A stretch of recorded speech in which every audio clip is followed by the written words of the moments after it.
Watch this moment. I shift from complete readiness to complete relaxation.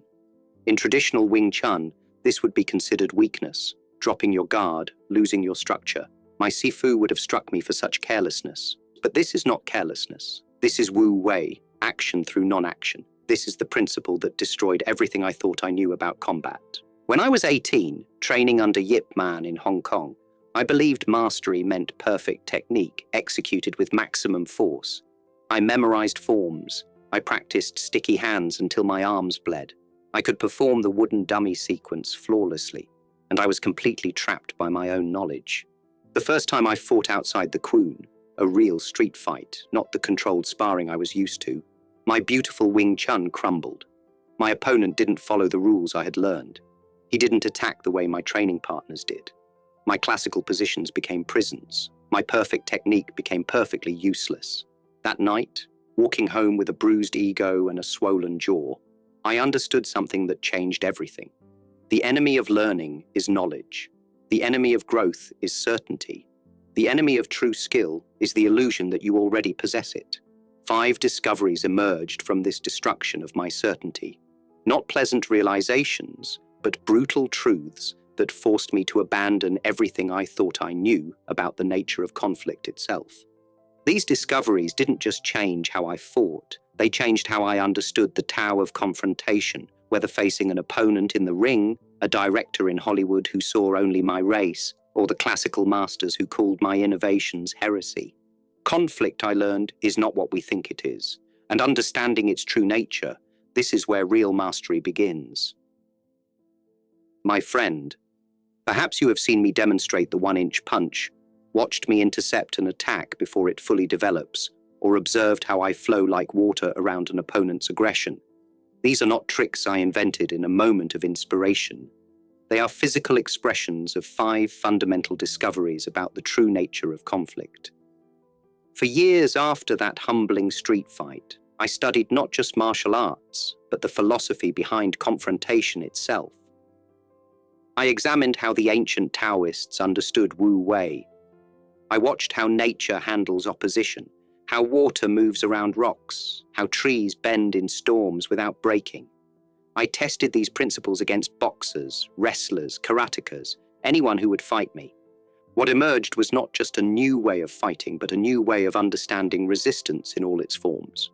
Whether facing an opponent who wishes to harm you, a studio executive who sees you as nothing more than the color of your skin, or your own inner voice telling you that your dreams are impossible, the same principles apply.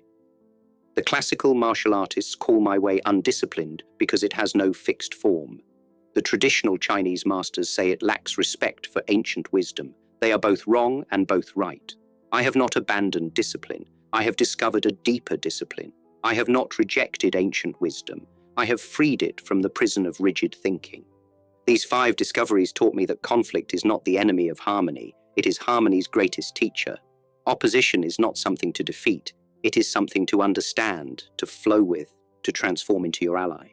This understanding changed everything. How I moved, how I fought, how I lived. And today, I share it with you because these discoveries belong not just to martial artists, but to anyone who faces resistance in their path. Let me show you what lies beneath the surface of every technique you have seen.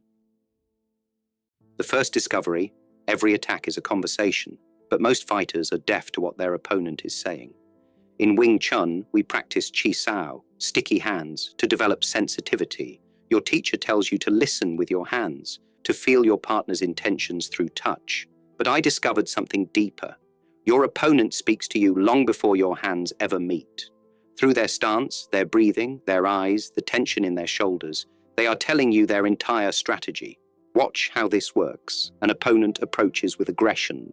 Most fighters see only the surface, a fist coming toward their face. But every detail of their movement is information.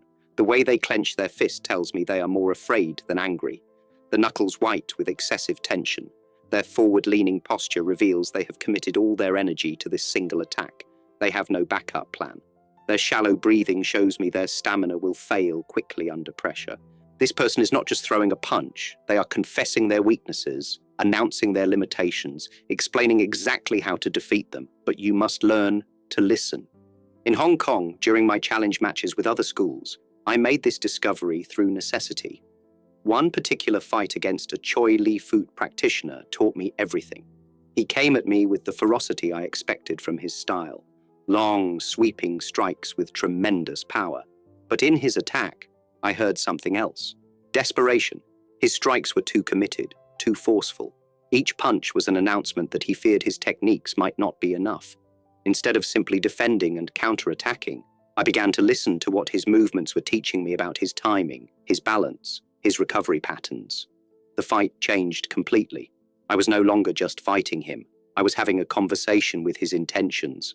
This is why information always defeats intimidation. The louder someone shouts, the more they reveal about their inner state. The more aggressive the attack, the more information it carries about the attacker's true capabilities and limitations. When I developed what became known as the Intercepting Fist, I was not creating new techniques. I was learning to respond to the conversation that every attack contains. The intercept happens not because I am faster, but because I hear what my opponent is saying before they finish saying it. Their body speaks their intention before their hand forms the fist. Their breathing announces their timing before they step forward. Their eyes reveal their target before they commit to the strike. Once you learn this language, fighting becomes less about force and more about understanding. The second discovery came from watching water flow around obstacles. The river does not fight the rock. It finds the path of least resistance while never losing its essential nature. This is the principle of adaptation without compromise. In Chisao training, we learn that when your partner pushes, you yield. When they yield, you advance. But I discovered something profound. The moment contact is made, you are no longer two separate fighters. You become one system moving together. The question is not who is stronger, but who understands the flow. Watch what happens when I meet force with force. Rigid stance, direct opposition. Both fighters locked in struggle, wasting energy, creating stalemate.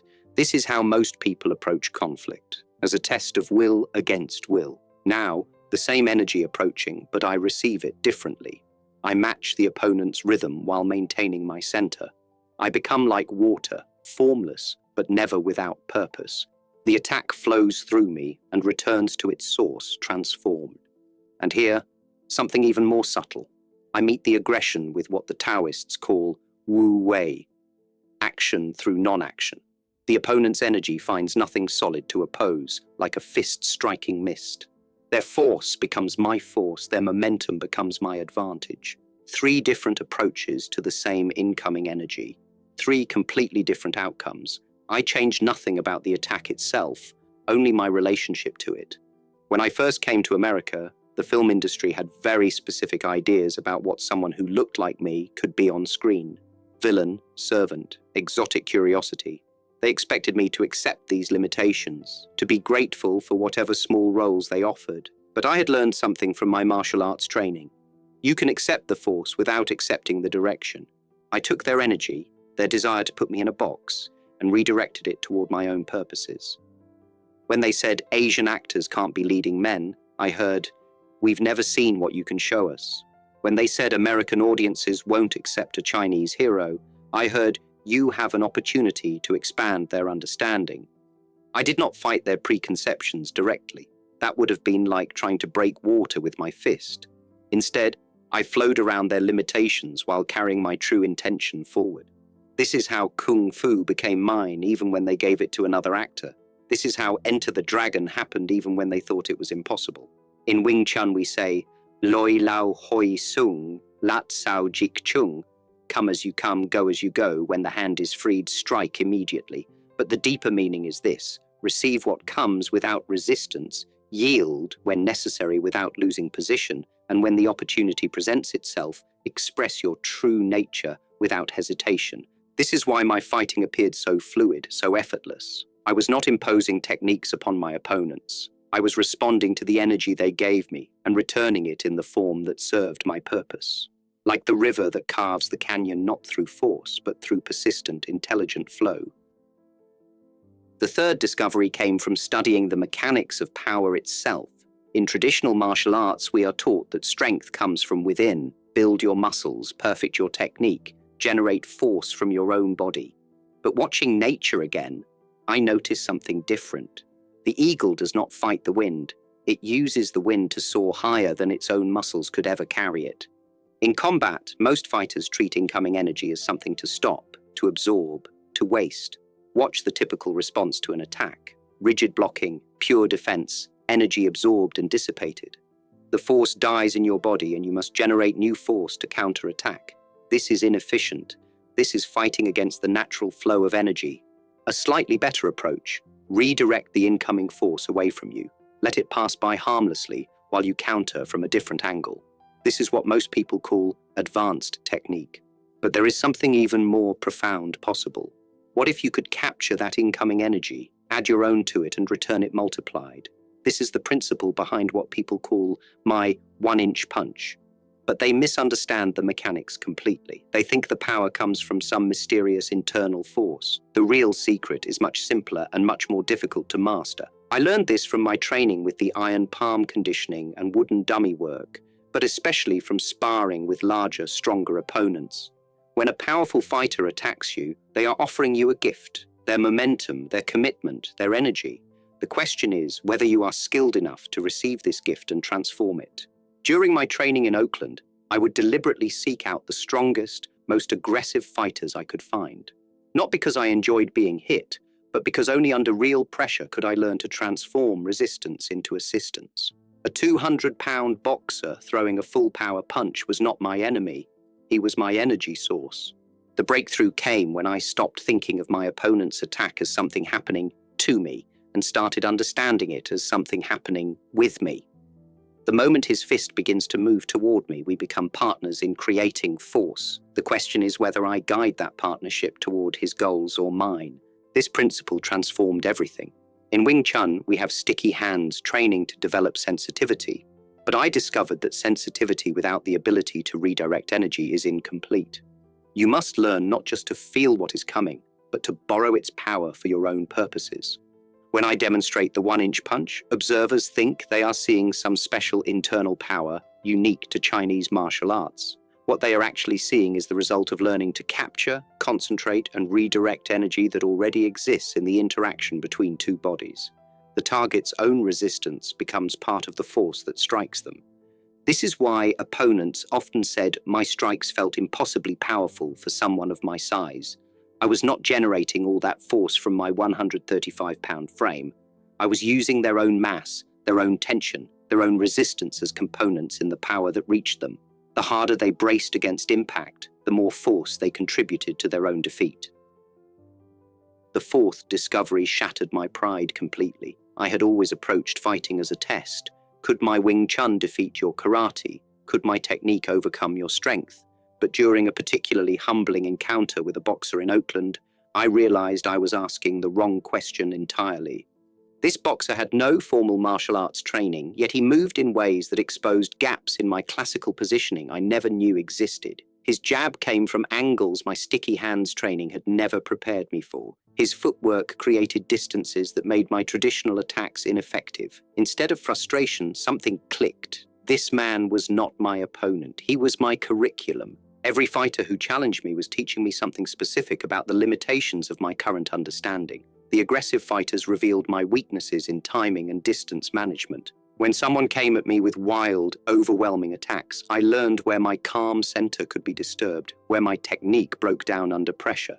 The defensive fighters taught me entirely different lessons. Facing someone who would not engage, who waited for me to commit first, exposed my impatience and my dependency on their initiation. I learned that sometimes the fight is won in the stillness before the first move. But the most valuable teachers were the completely unorthodox fighters, street fighters, brawlers, people who had never learned proper technique. They moved in ways no martial arts manual described. They attacked from positions my training said were impossible. They forced me to abandon my preconceptions about how fighting should work and deal with how it actually worked when rules disappeared. Each of these encounters revealed something I could not have learned any other way. The karate black belt showed me the power of linear commitment. The wrestler demonstrated how combat changes when fighting moves to the ground. The fencer taught me about distance and timing with weapons. None of them intended to teach me, they were trying to defeat me. but their attempts to exploit my weaknesses became my education in my own limitations. This is when I understood that the traditional approach of studying only one martial art was like learning only one language and then trying to communicate with the world. Every fighting style is a different conversation about combat, each with its own insights about distance, timing, power, and strategy. My synthesis, what I came to call Jeet Kune Do, emerged not from my own innovations, but from my willingness to learn from every person who tried to defeat me. I stopped asking, how can I beat this style? And started asking, what does this style understand about fighting that I do not? This completely changed how I approached opposition in every area of life. The traditional masters who called my methods undisciplined were teaching me about the value of maintaining principles while adapting form. The directors who thought I was too Chinese for American audiences were showing me exactly where the boundaries of their imagination ended, and therefore where my opportunities began. The fifth discovery came not from fighting, but from a moment when fighting became unnecessary. I was in Hong Kong visiting a traditional kung fu school. The Sifu, skeptical of my approach, challenged me in front of his students. His intention was clear: to humiliate the young upstart who dared to question classical methods. But something had changed in me. As he assumed his stance, ready to prove his superiority, I simply stood naturally. No guard position, no aggressive posture, no defensive preparation, just complete awareness, complete relaxation, complete presence. He hesitated. His attack, which had been building like a wave, suddenly found nothing to crash against, without tension to oppose, without fear to feed on, without resistance to overcome. His aggression had nowhere to go. The fight he wanted simply dissolved. This is what the Tao teaches. The ultimate softness overcomes the ultimate hardness, not through weakness, but through complete understanding of the nature of force itself. When you truly master the first four discoveries, when you can read every nuance of approaching conflict, guide its energy toward your purposes, transform resistance into assistance, and learn from every opposition, something remarkable happens. You stop needing to prove anything to anyone, including yourself. The confidence that comes from this understanding is different from the confidence of the untested fighter or the arrogance of the successful one. It is the quiet certainty that comes from knowing you can handle whatever comes, not because you are the strongest, but because you understand the nature of strength itself. This is what I meant when I said, the art of fighting without fighting. Most people think this means avoiding confrontation. It does not. It means engaging with conflict from such a place of understanding that the confrontation transforms into something else entirely: cooperation, learning, even friendship.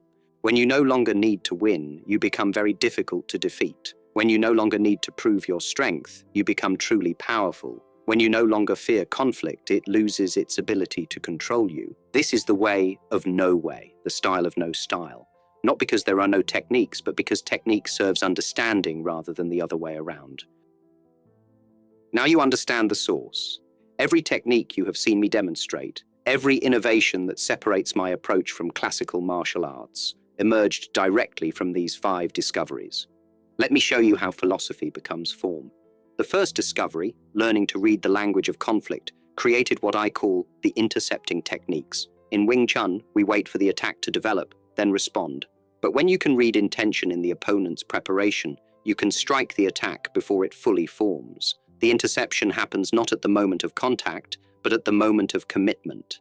I am responding to what they are thinking, not what they are doing. The second discovery, understanding that conflict is a collaboration you can guide, transformed how I move during combat. Traditional martial arts teach techniques in isolation: block, then counter. But when you realize you are already dancing with your opponent from the moment contact begins, your movements become fluid, continuous, adaptive. Watch how my combinations flow. Each movement emerges from the relationship between our energies, not from predetermined sequences I memorized in forms practice. The third discovery, learning to feed on resistance rather than waste it, gave birth to what people call my explosive power. The 1-inch punch is not a trick of internal energy. It is the result of understanding how to capture the target's own resistance and include it in the force that strikes them. When I place my fist near your chest, your body naturally tenses in preparation for impact. That tension becomes part of the power that reaches you. I am not hitting you with my strength alone. I am hitting you with our combined energy. The fourth discovery, approaching every opponent as a teacher, created my ability to adapt instantly to any fighting style. I do not try to impose Wing Chun on a boxer, karate on a wrestler, or any fixed approach on an unpredictable situation. Instead, I read what each opponent is teaching me about their method, their timing, their preferred distance and strategy. Then I respond with techniques that use their own approach against them. A boxer teaches me about straight-line attacks and footwork, so I respond with angles and trapping. A grappler teaches me about close-range control, so I respond with close-range striking and distance management. The fifth discovery, transcending the need for conflict through complete understanding, manifests as what I demonstrated in Enter the Dragon, the art of fighting without fighting. This is not avoidance or pacifism. This is engaging with potential conflict from such a place of understanding that the confrontation transforms into something else entirely. When you no longer need to prove anything, when you have nothing to defend or establish, your very presence changes the nature of the interaction. Every innovation in my martial arts can be traced back to these philosophical insights. The techniques are not separate from the understanding. They are the understanding made visible. This is why learning my movements without grasping the principles behind them produces only mimicry, not mastery. The classical martial arts teach you to perfect techniques and hope understanding follows. I discovered the opposite path. Develop understanding first, and techniques will emerge naturally from that foundation. This is why I could adapt to any opponent, any situation, any challenge, because I was not limited to a fixed set of responses learned through repetition. But these discoveries extend far beyond the martial arts, my friend. The same principles that govern combat govern all forms of opposition and resistance. The Tao that flows through fighting flows through living itself. When I faced the studio executives who wanted to limit what I could be on screen, I applied the same understanding I used against opponents in the ring. I learned to read the language of their resistance, what they feared, what they thought they needed, where their real power lay, and where it was merely bluff. I guided the energy of our negotiations the way I would guide the energy of a sparring match, yielding when necessary, but never losing sight of my true direction. When the traditional martial arts community attacked my methods as undisciplined, as lacking respect for ancient wisdom, I used the same principle I applied when facing aggressive fighters. I did not meet their criticism with equal aggression. Instead, I borrowed the energy of their opposition, their detailed explanations of why my approach would not work, and transformed it into fuel for proving exactly why it would work. The writer who faces the blank page, the actor preparing for an audition, the teacher standing before skeptical students, all are engaged in the same fundamental process I discovered through combat. They must learn to read the resistance they face, guide the energy of the situation toward their purpose, feed on the very obstacles that seem to block their path. This is what the ancient Chinese meant by Wu Wei, effortless action that flows with the natural order rather than fighting against it. It applies whether you are deflecting a punch or deflecting criticism, whether you are adapting to an opponent's fighting style or adapting to circumstances that seem determined to defeat your dreams. The principles do not change because the arena changes. Opposition is opposition, resistance is resistance, flow is flow. The businessman negotiating a deal, the artist facing rejection, the student confronting material that seems impossible to master. They are all practicing forms of the same art I refined through years of combat. But understand this clearly, these principles cannot be learned through theory alone, any more than fighting can be learned by reading books about martial arts. They must be tested under pressure, refined through real encounter with real resistance. Your life provides that pressure. Every difficult situation you face is an opportunity to apply these discoveries, to deepen your understanding through practice. The dojo, where you will master these principles, is not a building with wooden floors and mirrors on the walls. It is wherever you meet opposition and choose to flow with it rather than be broken by it. When we began, you saw a fighter dropping his guard. Now you understand what you are actually witnessing. The movement from tension to flow, from resistance to acceptance, from fighting against the natural order to moving in harmony with it. This transformation, from the fighter who must be ready to fight to the person who no longer needs to prove anything. This is the true goal of martial arts. Not to become more dangerous, but to become more free. Not to defeat more opponents, but to transcend the need for opposition entirely. The 5 discoveries I have shared with you are not new. They were not invented by Bruce Lee. They are as old as water finding its way to the sea, as ancient as the wind that shapes the mountain. The Tao Te Ching spoke of these principles thousands of years before there were martial arts to express them through. They will remain true long after the particular techniques I developed are forgotten. Fighting styles come and go. What was revolutionary in my time will seem ordinary to future generations. Students will surpass their teachers, as they should. New methods will emerge, as they must. But the fundamental nature of conflict, the way energy moves between opposing forces, the relationship between resistance and flow, these things are constant. My friend, what I have given you today is not a fighting system to memorize or a philosophy to believe in. It is a way of seeing that you must test for yourself, in your own encounters with your own forms of opposition. The principles will only become real for you when you discover them through your own experience, just as I discovered them through mine. Your real training begins in the next difficult conversation you have, the next time someone challenges your ideas, the next moment when life itself seems to push back against your intentions. That is your dojo. That is where these discoveries will either prove themselves true or reveal themselves as mere words. This is Jeet Kune Do, the way of the Intercepting Fist. Not a style, but a process. Not a destination, but a path of continuous discovery. The way of no way, because it adapts to whatever comes. The style of no style, because it serves understanding rather than tradition. The way is long, my friend, but every step teaches you something you could not learn any other way.